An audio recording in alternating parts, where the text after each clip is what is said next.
तो हेलो मित्रों, कैसे हो आप सभी। उम्मीद करता हूँ आप सभी एकदम ठीक होगे, सभी एकदम मौज मस्त होगे। तो तुम्हारा भाई आ चुका है एक और न्यू एपिसोड में, जो कि काफी कमाल का होने वाला है। तो फिर एंड तक जरूरी देखना। और जो भी चैनल पर नया हो या जिसने भी अभी तक चैनल को सब्सक्राइब नहीं कर रखा है, प्लीज चैनल को सब्सक्राइब करके बेल आइकन को ऑल पे सेट कर लीजिए, जिससे मेरे न्यू एपिसोड न्यू अपडेट्स का नोटिफिकेशन आप लोगों को पहले से पहले मिलता रहेगा। तो गाइस बिना टाइम पड़े सीधे बढ़ते हैं अपने एपिसोड की तरफ। एपिसोड की स्टार्टिंग में हमें लिबेरियन ऑर्डर का ट्रेनिंग एरिया का सीन दिखाया जाता है, जहाँ पर सभी बंदे काफी तगड़े तरीके से ट्रेनिंग वगैरह कर रहे होते हैं। वहीं बेरियल भी हैंडब्रिथ के साथ काफी तगड़े तरीके से ट्रेनिंग कर रहा होता है, जहाँ हैंडब्रिथ भी काफी अच्छा कर रहा होता है एंड वो चकमा देकर बेरियल पर अटैक करने की कोशिश कर ही रहा होता है। लेकिन हम देखते हैं बेरियल को इस चीज का एहसास हो जाता है, इसी वजह से वो हैंडब्रिथ के अटैक को काफी इजीली ब्लॉक कर देता है एंड हैंडब्रिथ को हरा भी देता है। हमें देखने को मिलता है ट्रेनिंग खत्म होने के बाद बेरियल तो हैंडब्रिथ के लास्ट टेक्निक की काफी ज्यादा तारीफ कर रहा होता है कि सच में तुम तो काफी ज्यादा इंप्रूव हो चुके हो। वहीं हैंडब्रिथ भी लाइक पर क्या ही फायदा, आपने तो मेरे लास्ट मूव को काफी इजीली समझ लिया था। वेल ये बात तो माननी पड़ेगी मास्टर, सच में आप तो काफी ज्यादा कमाल के हैं। हम बेरियल को देखते हैं, वो अपने मन में सोच रहा होता है वेल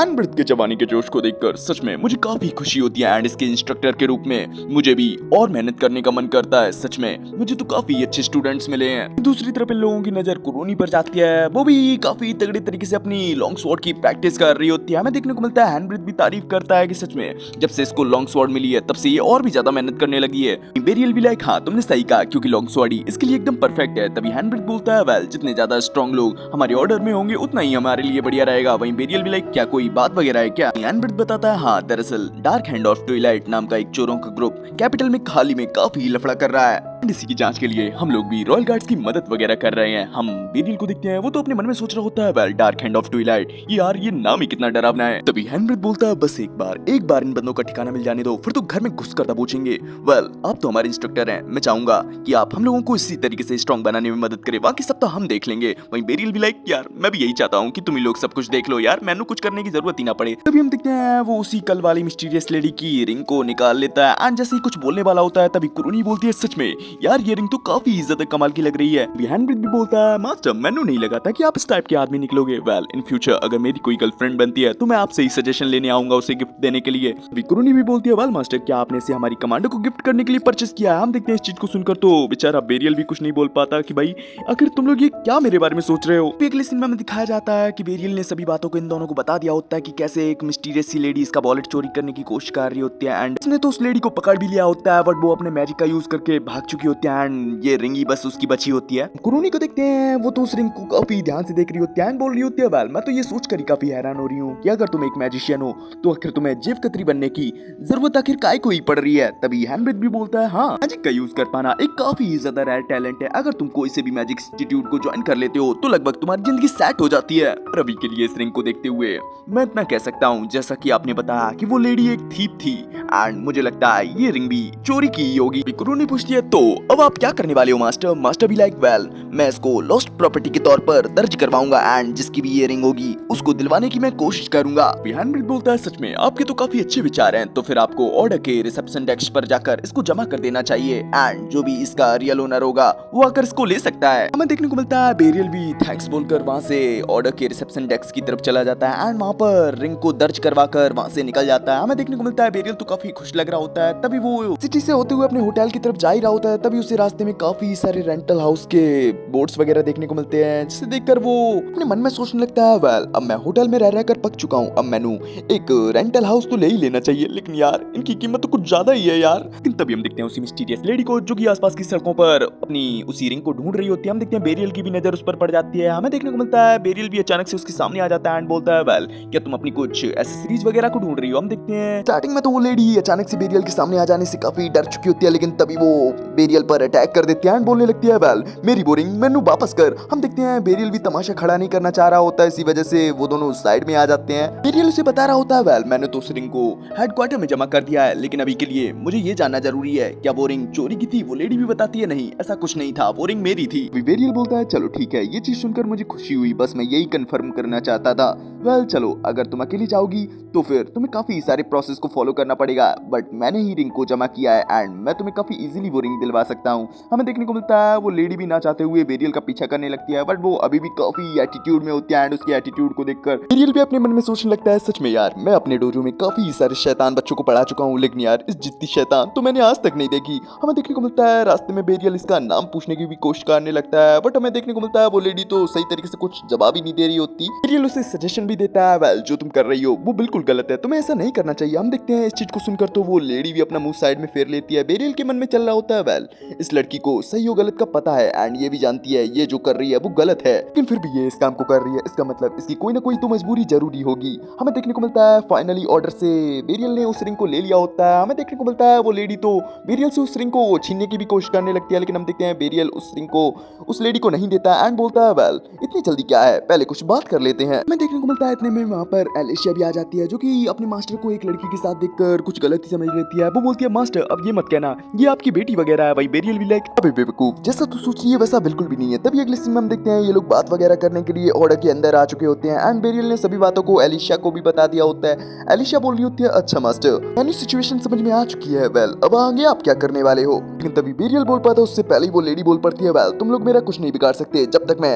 रंगे हाथों ना पकड़ी जाऊं। हमें देखने को मिलता है तभी बेरियल भी बोलता है, वेल ये सच बोल रही है एंड मेरा भी इरादा इसे पकड़वाने का बिल्कुल भी नहीं है। अभी वो लेडी बोलती है, वेल जब सभी बातें हो चुकी हैं तो तुम मेरी रिंग वाली नेकलेस दे ही क्यों नहीं देते। तभी बेरियल बोलता है, वेल मैं दे दूंगा, लेकिन क्या तुम जेब कतरी करना छोड़ दोगी। तभी वो लेडी बोलती है, वेल ये रिंग मेरी थी एंड इससे जेब कतरी का कोई लेना देना नहीं है। हम बेरियल को देखते हैं उसके मन में चलने लगता है, वेल इसने सीधे सीधे बोल दिया यानी कि ये लड़की दिल से तो ईमानदार है, ये तो बात माननी पड़ेगी। एलिशिया बोलती है, वेल ऑर्डर की कमांडर के सामने ये बोलना कि मैं जेब कतरी नहीं छोड़ने वाली, सच में तुम में काफी हिम्मत है। वेल मैंने सुना कि तुम मैजिक का भी यूज कर लेती हो, लेकिन क्या तुमने इसके लिए कोई एक्सेसरीज वगैरह भी ली है। लेकिन हम देखते हैं वो लेडी तो इसके बारे में बात करने से साफ साफ मना कर देती है। हम एलिशिया को देखते हैं, वो बोलती है, वेल तुम्हारे अंदर मैजिक का टैलेंट है तो तुम इसे अच्छे से यूज काहे को नहीं करती। मैं किसी ऐसे पर्सन जिसका फ्यूचर काफी ज्यादा ब्राइट हो सकता है उसे बर्बाद नहीं होने दे सकती। बेरियल को भी देखते हैं, उसे भी मनी मन सुकून मिल रहा होता है एंड उसके मनी में चल रहा होता है, वेल ये हुई ना मेरी स्टूडेंट वाली बात। अभी वो इस लेडी से बोलता है, वेल तुम्हें घबराने की या कुछ भी छुपाने की कोई जरूरत नहीं है। अगर कुछ भी चीज है जो कि तुम हमें बताना चाहती हो या जो भी तुम्हारे मन में चल रहा है वो तुम दिल खोलकर हमें बता सकती हो। हम उस लेडी को देखते हैं, वो भी अब शांत हो चुकी होती है। वो पूछती है, वेल अगर मैं तुम्हें बता देती हूँ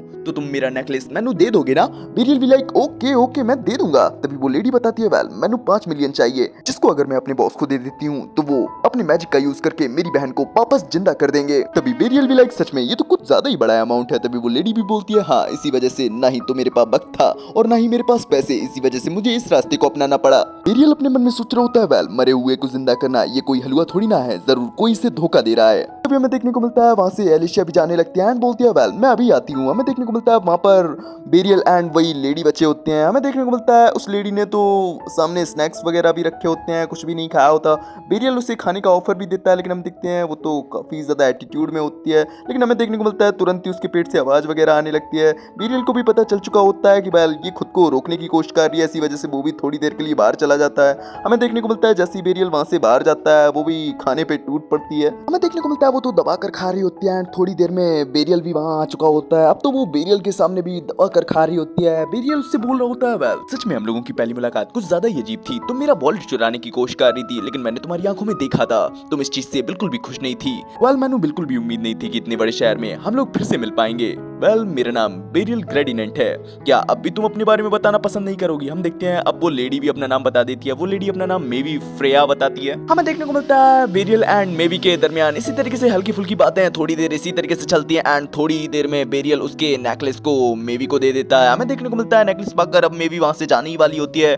तभी वहां पर लूसी आ जाती है, जिसको एलिशिया अपने साथ लेकर आई होती है। हम देखते हैं बेरियल भी लूसी को अचानक से यहाँ देखकर थोड़ा हैरान होता है। हम लूसी को देखते हैं, वो तो डायरेक्ट ही मेवी के पास चली जाती है एंड बोलने लगती है, वेल मैंने सुना तुम एक मैजिशियन हो, क्या ये सच है। हम मेवी को देखते हैं, वो भी बोलने लगती है, वेल तुम कौन हो। लूसी अपने बारे में बताती है, वेल मैं हूँ लूसी डायमंड, लिवेरियन मैजिक क्रॉप्स की कमांडर। हम देखते हैं मेवी को तो विश्वास ही नहीं हो रहा होता कि यार ये छोटी सी बच्ची टाइप लड़की आखिर कमांडर कैसे हो सकती है। हमें देखने को मिलता है तभी लूसी मेवी को अपने मैजिक का जलवा दिखाने लगती है, जिसको देखकर तो मेवी भी थोड़ी हिल जाती है। हमें देखने को मिलता है टेबल पे रखे हुए ठंडे चाय के गिलास को लूसी ने अपने मैजिक की मदद से गर्म कर दिया होता है, साथ ही साथ टेबल का भी बुरा हाल कर दिया होता है। लूसी पूछती है, वेल इस लड़की का नाम क्या है। तभी बेरियल इसका नाम मेवी बता देता है। तभी लूसी बोलती है वेल मैंने सुना तुम में मैजिक का टैलेंट है, तुम मैजिक इंस्टीट्यूट क्यों नहीं ज्वाइन कर लेती। अभी मैं भी बोलती है वेल मेरे पास सबका बिल्कुल भी वक्त नहीं है, और अगर मैंने ज्वाइन कर भी लिया तो भी तुम क्या मुझे 5 मिलियन दे दोगी। तभी लूसी पूछती है वेल अगर मान लो कि मैंने तुम्हें दे दिया तो आखिर तुम इसका करने क्या वाली हो। अभी मैं भी बताती है वेल एक मैजिशियन है जिसके अंडर मैं काम करती हूँ, अगर मैं उसको इतना अमाउंट दे देती हूँ तो वो मेरी बहन को वापस जिंदा कर सकता है। तभी लूसी बोलती है वेल तुम्हें धोखा दिया जा रहा है, ऐसा कोई भी स्पेल वगैरह नहीं होता। बेरियल को देखते हैं वो भी अब लूसी को मना करने लगता है, लूसी तुम मेबी को परेशान कर रही हो। तभी लूसी भी बोलने लगती है वेल ये सच है जो कि मैं इसको बता रही हूँ, आज नहीं तो कल इसको पता चली जाना है। तभी हमें देखने को मिलता है एलिशिया भी बेरियल से माफी मांगने लगती है कि मुझे माफ कर दीजिए, आपने इस लड़की को छोड़ने के लिए कहा था, लेकिन मुझे लगता है कि इस केस के लिए मिस लूसी एकदम परफेक्ट है एंड वो इस चीज को काफी अच्छे से हैंडल कर सकती हैं। तभी मैं भी बोलती है वेल आप सबको कुछ भी करने की कोई जरूरत नहीं है, मैंने अपनी आंखों से देखा था कि उस मैजिशियन ने अपने मैजिक का यूज करके थोड़ी देर के लिए मेरी बहन के शरीर में जान ला दी थी, जिससे कि वो वापस मूव भी करने लगी थी, लेकिन वो थोड़ी देर के लिए था।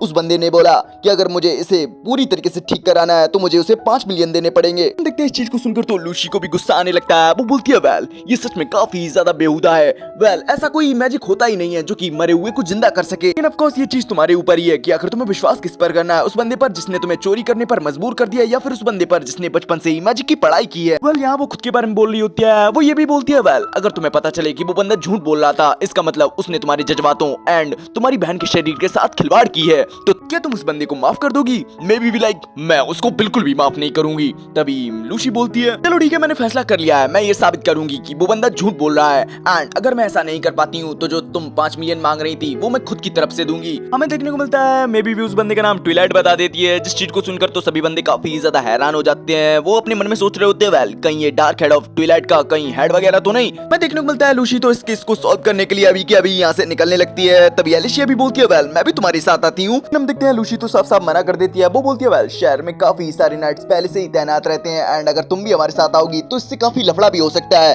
बेरियल मैं चाहती हूँ तुम मेरे साथ चलो। बेरियल भी लाइक वेल इस चीज को तो तुम अकेले भी हैंडल कर सकती थी ना। तभी लूसी भी लाइक चल झुट्टे मैं जानती हूँ तुम्हें इस लड़की की परवाह है। वहीं बेरियल भी लाइक हाँ तुम ऐसा कह सकती हो क्योंकि मुझे ऐसे पर्सन बिल्कुल भी पसंद नहीं जो कि बच्चों को गुमराह करके उससे गलत काम करवाते हैं। अगले सीन में हम देखते हैं ये लोग फाइनली उस मैजिशियन के बेस की तरफ निकल चुके होते हैं एंड मे बी इन लोगों को रास्ता वगैरह दिखा रही होती है। लूसी पूछ रही होती है वेल तुम और तुम्हारी बहन अकेले थे ना। तभी मे भी बोलती है वेल इससे फर्क ही क्या पड़ता है, जहाँ मेरा जन्म हुआ वहाँ पे मेरे जैसे ऐसे बहुत से लोग थे। तभी लूसी बताने लगती है अच्छा कल देखा जाए तो साउथ ईस्ट डिस्ट्रिक्ट के बीच में बसा हुआ एरिया बिल्कुल भी सुरक्षित नहीं है एंड वहाँ तो काफी सारे अनाथ लोग भी रहते हैं, लेकिन अगर सच बताऊं तो वहाँ से काफी सारे बेहतरीन एंड कमाल के मैजिशियंस भी उभर कर आए हैं। क्या तुम वहीं से बिलोंग करती हो। तभी बेरियल बोलता है वेल इससे कोई फर्क नहीं पड़ता कि तुम्हारा जन्म कहाँ हुआ या तुम कैसी पर्सन हो, बस तुम इतना याद रखो कि आखिर तुम हो कौन, बस कभी भी अपने आप को मत भूल जाना। मैं देखने को मिलता है ये लोग इसी तरीके की डीप मीनिंग वाली बातें वगैरह कर आके उसी बेस पर आ चुके होते हैं। हमें देखने को मिलता है बेस का मैन गेट तो काफी ज्यादा बड़ा होता है। इस चीज को देखकर तो अब बेरियल को भी लगने लगता है मैंने अपने साथ एक रियल स्वॉर्ड को लाना चाहिए था। तभी लूसी बोलती है यार तुम तो लकड़ी के स्वॉर्ड के साथ भी काफी कमाल के तलवारबाज हो। वैसे में भी अब इसे खोलेंगे कैसे। में भी लाइक दरअसल हम लोग पीछे के रास्ते का यूज करते हैं, लेकिन तभी लूसी बोलती है जब आगे का रास्ता है तो पीछे के रास्ते की जरूरत ही क्या है। ये बोलते वो मैजिक से उस गेट को ही तोड़ देती है। जहाँ हमें देखने को मिलता है काफी सारे बंदे एकदम अलर्ट हो जाते हैं कि भाई कौन है, लेकिन जैसे वो अपने सामने मेवी को देखते हैं वो लोग बोलने लगते हैं क्या तुमने हमें धोखा दिया। हमें देखने को मिलता है इतने में ही लूसी वहां से आगे बढ़ने लगती है एंड बेरियल से बोलती है वेल यहाँ की चीजें तुम संभालो एंड मैं तो चली यहाँ के बॉस को ढूंढने। हम देखते हैं बेरियल तो इस चीज के लिए तैयार हो जाता है एंड वो मेवी से अपने पीछे ही रहने के लिए कहता है। हमें देखने को मिलता है यहाँ के बंदे तो मेवी से काफी ज्यादा भड़के हुए होते हैं एंड वो मेवी पर अटैक करने के लिए आगे बढ़ने लगते हैं, लेकिन हमें देखने को मिलता है बेरियल तो उन्हें काफी अच्छे तरीके से हैंडल करने लगता है एंड एक एक को काफी तगड़े तरीके से धोने लगता है। वहीं दूसरी तरफ हम लूसी को देखते हैं, उसे भी बॉस वगैरह मिल चुका होता है। वो बोल रही होती है अच्छा तो तुम ही बॉस हो ना, जो कि मासूम लोगों को बेवकूफ बनाता है एंड मुर्दों को भी जिंदा कर सकता है। हम देखते हैं वो इनडायरेक्टली इस बंदे को ताना दे रही होती है। वहीं ये बंदा भी लाइक अच्छा लगता है डिवेरियन मैजिक ड्रॉप्स की कमांडर को लगता है मेरी बातें पसंद नहीं आई। ये बोलते वो अपने हाथों में पहने हुए एक ब्रेसलेट टाइप आर्टिफैक्ट का यूज करते हुए एक आइस अटैक कर देता है लूसी पे, लेकिन हम लूसी को देखते हैं वो अपने फायर अटैक का यूज करके उसके सभी अटैक्स को डिस्ट्रॉय कर देती है एंड बोलती है अच्छा तो तुम मेरे बारे में जानते हो एंड तुम्हारे पास तो मैं देख सकती हूँ काफी सारे बेहतरीन आर्टिफैक्ट्स हैं। तभी वो बंदा भी लाइक अरे मैडम जी अभी आपने देखा ही क्या है। यही बोलते हुए वो अपने दूसरे हाथ के ब्रेसलेट का यूज करने लगता है जिससे कि वो सभी चीजों को काफी इजीली कंट्रोल करने लगता है एंड अपने हिसाब से मूव वगैरह करवाने लगता है। हम देखते हैं अब लूसी भी समझ चुकी होती है। अच्छा, तो तुमने इसी आर्टिफैक्ट का यूज किया था ना मेवी की बहन की बॉडी को मूव करवाने के लिए। वहीं हम उस बंदे को देखते हैं, वो भी काफी एटीट्यूड में बोलता है हाँ तो क्या। वो एक बेवकूफ लड़की है जो कि काफी आसानी से मेरी बातों के लपेटे में आ गई। लूसी को देखते हैं जिसको अब काफी गुस्सा आ चुका होता है। वो बोलती है सच में बेटा जी, अब तुमने मुझे काफी गुस्सा दिला दिया है एंड अब इसके अंजाम के लिए तुम खुद जिम्मेदार होगे। ये बोलते हुए एक विंड टाइप अटैक को इस बंदे के पेट पर कर देती है, जिससे कि इस बंदे की तो हैकड़ी ही निकल जाती है। एंड फाइनली हमें देखने को मिलता है लूसी इस फाइट को जीत चुकी होती है एंड बोल रही होती है सच में तुम तो काफी लोले मैजिशियन थे जो कि आर्टिफैक्ट्स पर डिपेंड था। वहीं दूसरी तरफ हमें बेरियल की तरफ का सीन दिखाया जाता है जहाँ उसने भी काफी सारे बंदों को ढेर कर दिया होता है। वेल ठिकाने नहीं लगाया होता, बस लड़ने के काबिल नहीं छोड़ा होता है। हमें देखने को मिलता है एक बंदा तो मेबी को काफी बुरा भला बोल रहा होता है, तू छोटी चुया आखिर तेरी हिम्मत कैसे हुई हमें धोखा देने की। लेकिन वो ज्यादा बोल पाता उससे पहले ही बेरियल उसे भी बिल्कुल ही ढेर कर देता है। हम देखते हैं मेबी तो बेरियल की ताकत को देखकर काफी ज्यादा हिली हुई होती है। क्या ये ओल्ड मैन के अंदर सच में इतनी ताकत थी? लेकिन तभी हमें देखने को मिलता है वहाँ पर लूसी भी आ चुकी होती है ट्विलाइट के साथ, जहाँ पर ट्विलाइट की तो काफी ज्यादा बुरी हालत होती है। लूसी पूछती है चल अपना मुंह खोल, मुझे ये बता क्या मुर्दों को जिंदा करने वाला मैजिक सच में होता है या नहीं। हम देखते हैं वो बंदा भी अब झूठ तो बोल नहीं सकता था, वो भी बोल देता है नहीं ऐसा कुछ भी नहीं होता। हम देखते हैं जिस चीज को सुनकर तो अब मेबी भी एकदम सदमे में आ चुकी होती है, यानी कि मैं अब तक सिर्फ धोखे में जी रही थी। हम देखते हैं बेरियल को भी इसके लिए थोड़ा बुरा लग रहा होता है। तभी हमें देखने को मिलता है वहाँ से लूसी जाते हुए बोलती है वेल मैं तो चली ऑर्डर के बंदों को लेकर इन बंदों को अरेस्ट करवाने के लिए। बेरियल मैं चाहती हूँ तुम इस लेडी का ध्यान रखो। बेरियल भी लाइक तुम ना कहती तो भी मैं ऐसा ही करता। तभी हमें देखने को मिलता है अब शाम हो चुकी होती है एंड मे भी काफी उदास बैठी हुई होती है। वो बोलती है मुझे पता चल चुका है मेरी बहन बिल्कुल भी वापस नहीं आने वाली, लेकिन अब मुझे क्या करना चाहिए मुझे कुछ भी समझ में नहीं आ रहा है। बेरियल को देखते हैं उसे भी इस पर काफी ज्यादा तरस आ रहा होता है। वो बोलता है वेल तुम्हारे लिए एक अच्छी लाइफ की व्यवस्था करना ये हम बड़ों लोगों का काम है, तुम्हें परेशान होने की कोई जरूरत नहीं। तभी मैं भी बोलती है वेल बड़े लोग आखिर कहाँ है बड़े लोग? आज तक मैं जितने भी लोगों को जानती हूँ उन सब ने मेरा और मेरी बहन का फायदा उठाने की कोशिश की है, तो फिर मैं कैसे बड़े लोगों पर भरोसा कर लूँ? अभी बेरियल बोलता है वेल मैं इस बात को तो मानता हूँ कि तुमने काफी सारी मुसीबतों को फेस किया है, लेकिन मैं इतना तुमसे कहना चाहूंगा दुनिया में अगर बुरे लोग होते हैं तो अच्छे लोग भी होते हैं, बस तुम्हें उनकी परख करना आना चाहिए। मैं भी लाइक आखिर तुम मेरी इतनी मदद काहे को कर रहे हो? बेरियल भी लाइक दरअसल मुझे खुद नहीं पता कि आखिर मैं तुम्हारी इतनी मदद काहे को कर रहा हूँ, बस मेरा दिल कर रहा है तुम्हारी मदद करने के लिए। मैं भी पूछती है वेल जो लास्ट में बंदा मेरे पे चिल्ला रहा था तुम काफी गुस्सा हो गए थे एंड उसे काफी बुरी तरीके से पीटा था, क्या मैं जान सकती हूँ काहे को? तभी बेरियल बोलता है पता नहीं क्यों मुझे उस पर काफी ज्यादा गुस्सा आ गया था, इसी वजह से मैंने साले के मुंह फोड़ दिया। हम देखते हैं इस चीज को सुनकर तो अब मे भी थोड़ी इंप्रेस हो चुकी होती है बेरियल से। वो भी बोलती है सच में ओल्ड मैन तुम तो काफी ज्यादा अजीब हो। अगले सीन में हम देखते हैं वहाँ पर लिबेरियन ऑर्डर के भी बंदे आ चुके होते हैं जो कि यहाँ मौजूद सभी बंदों को अरेस्ट कर चुके होते हैं एंड बोल रहे होते हैं वेल हम लोग इनसे पूछताछ करेंगे क्योंकि इनके पास इतने सारे आर्टिफैक्ट हैं, मुझे लगता है इनके पीछे जरूर कोई ना कोई मास्टरमाइंड तो जरूर ही होगा। ये बोलते हुए वहाँ से निकल चुके होते हैं। वहीं लूसी भी बेबी के साथ वहाँ से जा चुकी होती है। हमें देखने को मिलता है बचा होता है बेरियल एंड वो भी वहाँ से जाने लगता है। हमें देखने को मिलता है वहाँ पर एक मिस्टीरियस बंदा भी मौजूद होता है जो कि इन सभी चीजों को देख रहा होता है एंड जैसे ये सभी बंदे थोड़े दूर क्या जाते हैं हमें देखने को मिलता है कि अपने हाथों से कुछ तो करता है, जैसे कि कैरेज में बैठा हुआ ट्विलाइट उसकी बॉडी काफी ज्यादा ग्लो करने लगती है एंड उसके साथ क्या हुआ ये हम लोगों को अभी इस एपिसोड में नहीं दिखाया जाता, लेकिन तभी हमारा सीन शिफ्ट होकर हमें एक चर्च की तरफ का सीन दिखाया जाता है जहाँ एक बंदा बोल रहा होता है वेल क्या तुमने उसे वक्त पर चुप करवा दिया? तभी वो बंदा जिसने ट्विलाइट की बॉडी को ग्लो करवाया होता है वो बोलता है हाँ ये काफी आसान था क्योंकि आपने उसके अंदर एक आर्टिफैक्ट जो फिट किया हुआ था। तभी वो व्हाइट कपड़े वाला बंदा बोलता है हाँ वेल देखा जाए तो उसने काम तो काफी अच्छा किया है, अब मैं इन चीजों का इस्तेमाल करते हुए गॉड की क्रिएशन को भी दोहरा सकता हूँ। हमें देखने को मिलता है यहाँ पर काफी सारी ताबूत वगैरह डली होती है एंड उनमें काफी सारी डेड बॉडीज वगैरह पड़ी होती हैं एंड हम लोगों को इस व्हाइट कपड़े वाले बंदे का शक्ल भी दिखाया जाता है जो कि शक्ल से ही काफी चोमू लग रहा होता है। वेल गाइस इसी के साथ हो जाता है अपना ये एपिसोड यहीं फिनिश। आप लोगों को ये एपिसोड कैसा लगा कमेंट में जरूर बताना, पसंद आया हो एक प्यारा सा लाइक कर देना, चैनल पर नए हो अभी तक सब्सक्राइब नहीं कर रखा है तो भाई क्या कर रहे हो यारों, चैनल को सब्सक्राइब करके बेल आइकन को ऑल पे सेट कर लो जिससे मेरे न्यू एपिसोड न्यू अपडेट्स का नोटिफिकेशन आप लोगों को पहले से पहले मिलता रहेगा। तो अभी के लिए इतना ही रखते हैं एंड मिलेंगे आप लोगों से नेक्स्ट एपिसोड में, तब तक के लिए बाय बाय, सावधान, ख्याल रखिए अपना।